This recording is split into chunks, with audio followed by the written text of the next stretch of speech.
All right, all you bagel huffers. What's up, nerds?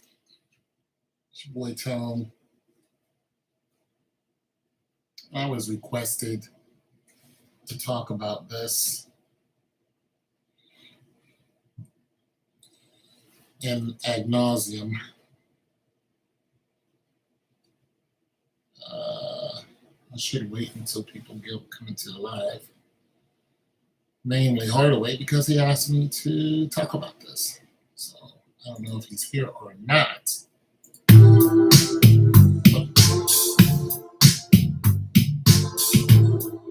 can wait a few minutes until he gets here.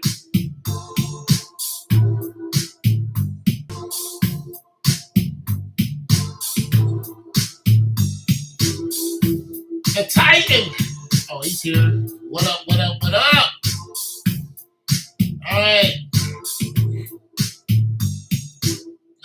All right. So let's do it. We just heard from some of the big cheeses in the Navy come out and speak on this event. And the news asked them some intricate questions. And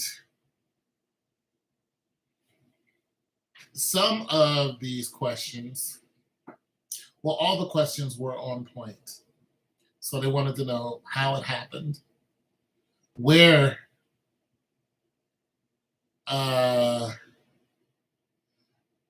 you know what? I don't know much about Pokey. I just know he's from Texas or something, right? He died on stage, right? So that looks like, just to speak on that real quick, that looked like a heart attack. It didn't look like an aneurysm or anything. It looked like a straight up heart attack for him. That's what it looked like because he was dead on his feet. He was dead before he hit the ground.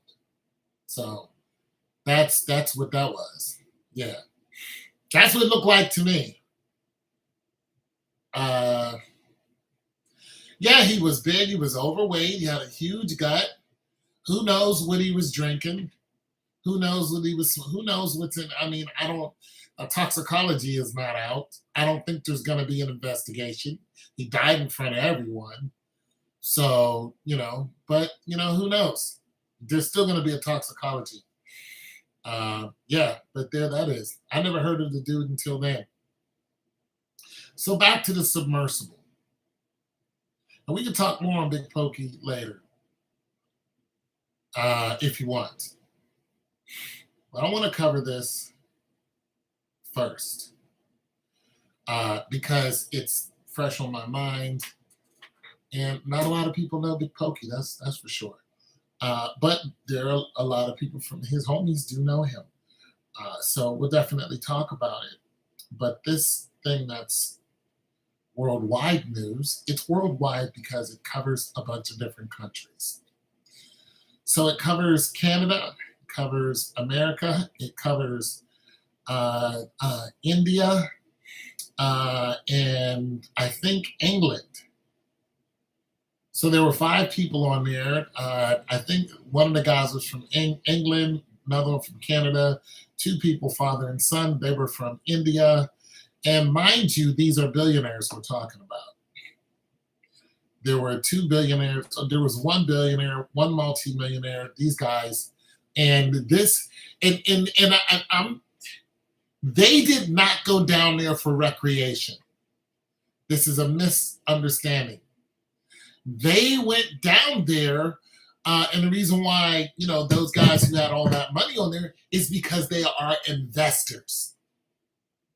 So we know the price of getting on that boat, getting on that submersible is $250,000. Now, they go down there, they sink to the bottom. It takes a couple hours to sink to the bottom or whatever.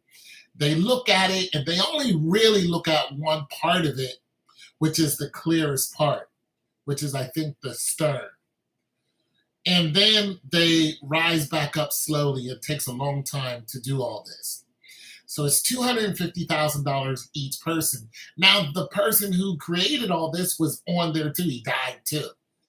He's the owner. And he was explaining that basically a gaming controller controls the motion back and forth and all that other stuff. They have a makeshift screen that's like made from iPad or whatever. That is where all the controls are. You cannot stand in this thing. It's about the size of a minivan, and the whole thing. Of course, you got the engine. Okay, so the front of it is where you look out. The back of it is where all the electronics are. So the reason why it's shaped like that is because that's where all the electronics are. That's where everything is. Now, they have some safety features that are on here. One of them is the ship will rise even if everybody is dead. The ship automatically returns. So that's one thing that they have. They also have a weighted mechanism that's in there. Say they were having a hard time and it wasn't rising on its own, they're able to drop weight and then the ship will rise on its own. So they had a few ways of getting back to the surface. Also, some things about this is part of it was made of carbon fiber. And I think therein lies the problem. Now, we also know that this is something that they've done before. They did this a lot. You have plenty of people saying, hey, I went on this trip with him. We did this before, so on and so forth. So there have been 5 people in there cramped in that space and gone down to see the Titanic and come back up. Reporters have done it. Other seafaring people have done it. And this is something that's been going on since Jacques Cousteau has been doing it. So there's no surprise here. But what these guys were doing is they are trying to commercialize this because remember, there's a big race right now for what? Space. There's a big race to see who can claim what's above our head. And this is how you had Richard Branson and the Amazon guy and the other guy with the rockets. Those guys, they all have these ships that can go up into space for a short time and then come back down. So the race to the bottom of the floor of the sea floor, the ocean floor, is the same thing. What they're trying to do is claim territory. They're trying to claim some territory and commercialize it. That's what they're trying to do. Now, here's another thing. This particular ship, the Titan, the guy who made this didn't go by any regulations. So he wanted to be separate from the government. He's like, I don't want any governmental regulations. I want to be completely, entrepreneur, and we're just going to do this on our own. So they didn't go by any government specs. And therein lies the problem. If it can happen, it will. This is the biggest problem. That thing went down. It was about 1,600 feet. It wasn't even 1,600 feet. It was closer than that to where it was going to go, and it imploded immediately. They didn't even feel it. The pressure down there is immense. You got to understand, it's about 2.5 miles down. So they imploded immediately. None of them felt the thing. It was a blink of an eye, and they were, they met their maker. Now, here's where some. Okay, so let me describe some more what they know. They know that when they found it, the landing part of it is. So here's the ship. Here's a landing part that's connected to the ship that's bolted onto it. So when it does rise, they can just, put it onto the boat and it sits there. That part was missing. So they found that separate from the ship. And when they saw that, they knew something, because there's no way that would just come off. Also, they found the cone, the front of it. And when they found that, they said, okay, it's a dub. It's a wrap. If the cone is off, it's a wrap. And then they found the rest of it. Now, they haven't found any bodies yet. But, it's the ocean floor. So the chances of them finding bodies, it's a dub for that. because for one, those bodies are going to float, and you have heavy currents down there. Those bodies could be anywhere, and they're probably half eaten by now. Um, so that's what we got, and there's debris all over the place. So once they found the one part, and they found the other, then they found a bunch of debris. Now here's the real mystery. Other than how we know that it imploded, but we don't know what exactly happened to make it implode. Once again, there's immense pressure. It could be a pinhole. And that thing is just gonna poosh. It's just gonna close in immediately, and it's gonna be a dud. It could be anything. But we don't know if it happened because of what it was made of. This is what they're gonna try to do. They're going to try to pull some of that debris up, and then they're going to look at it. You know how they do when an airplane goes down. Even in the water, they go down, they look at it, and they try to figure out what exactly happened to the airplane. Of course, they have a black box. But in this case, even other ships and other submersibles that have gone down, because there is another submersible down by there that has gone down. This isn't the first time this has happened.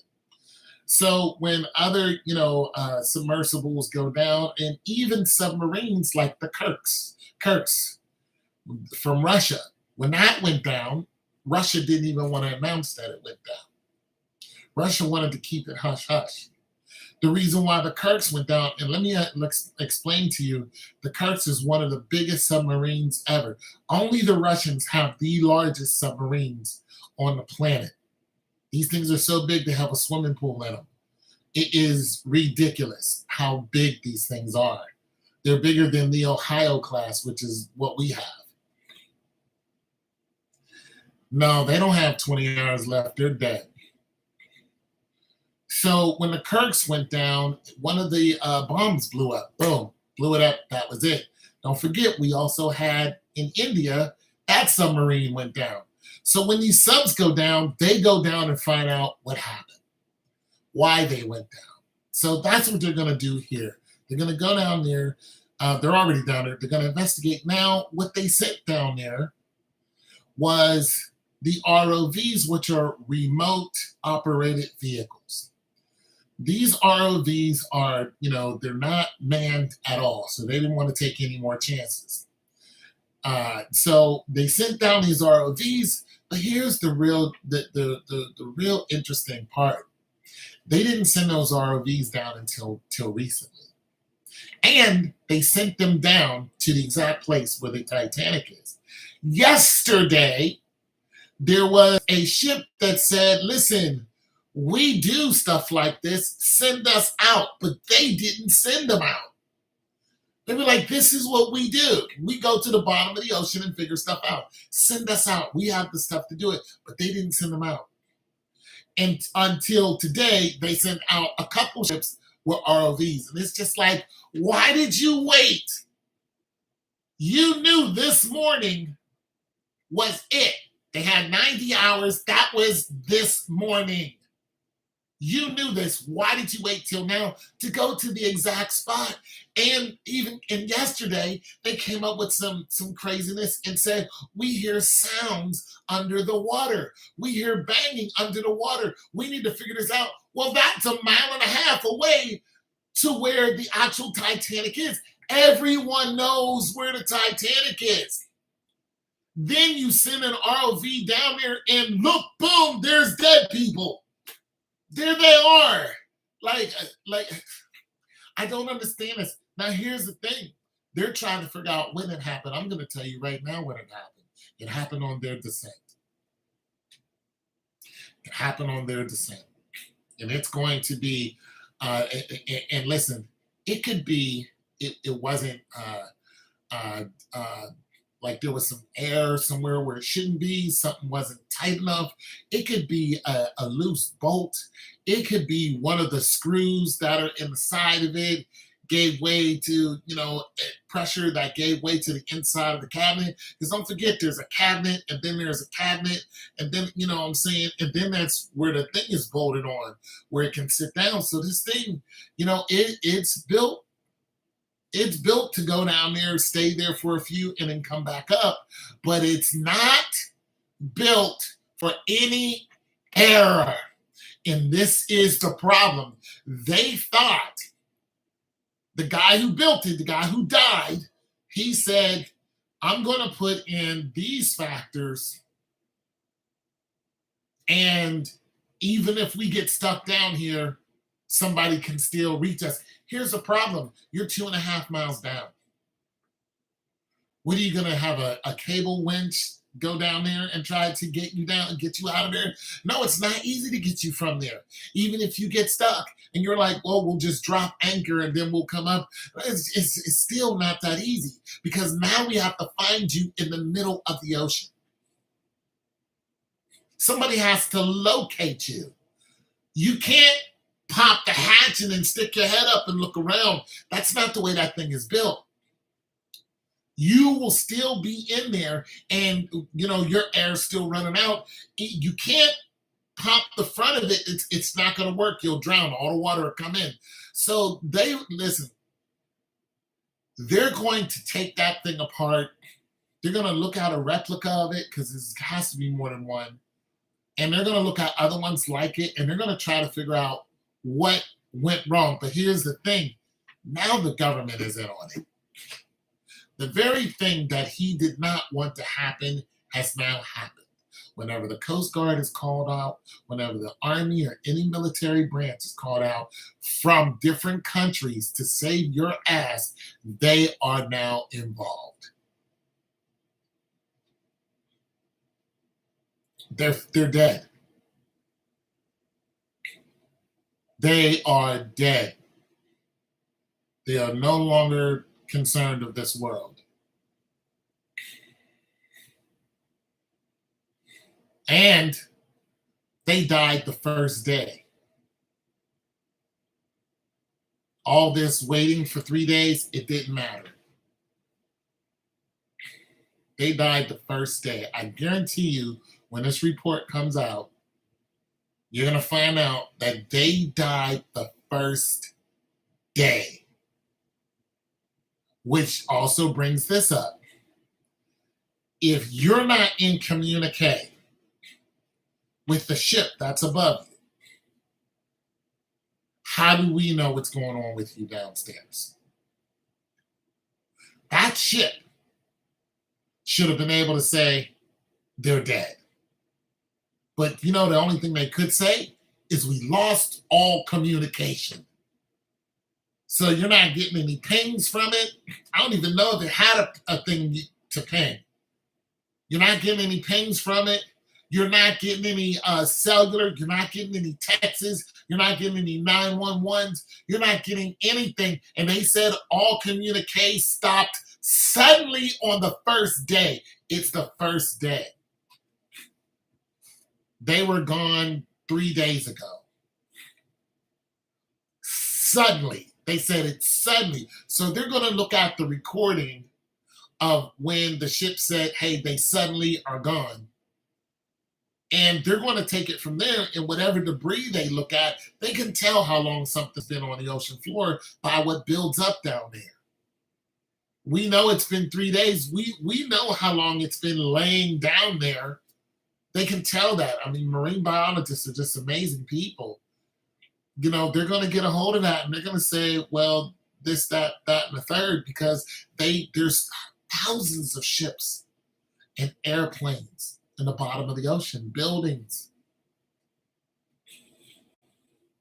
oceanographers. Listen, all those people are on standby right now because they're trying to commercialize the ocean, just like they're trying to commercialize space. That's why it costs so much to go down there. They're trying to commercialize this. These guys are venture capitalists.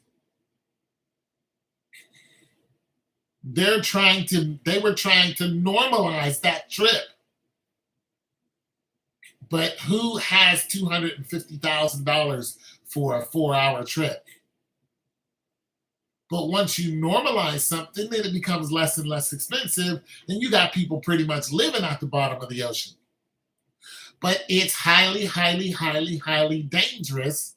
And one slip up can cost you your life. And that's exactly what happened. That thing imploded in a millisecond. It didn't happen slowly. At that depth, nothing happens where, if an implosion, listen, submarines don't even go down there. Submarines don't even operate that deep because of sonar. Submarines need sonar to operate and they need to communicate. They don't go down that deep. They just don't mess around with it.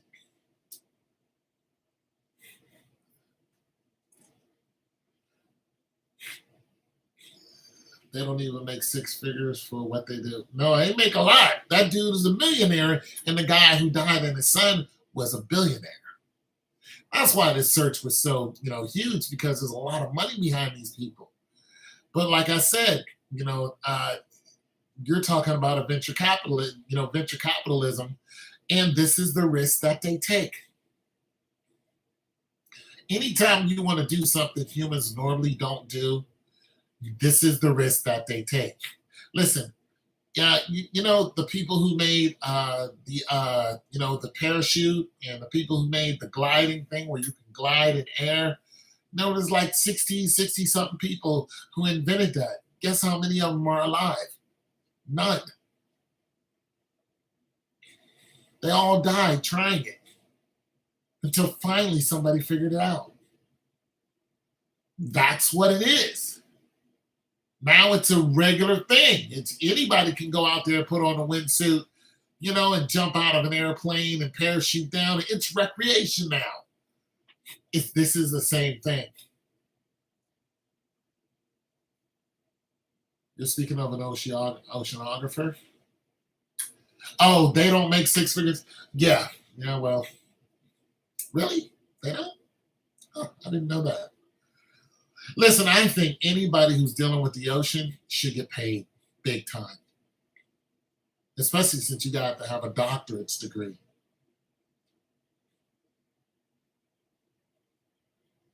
Yeah, that's not enough. That's not enough to learn about 90%.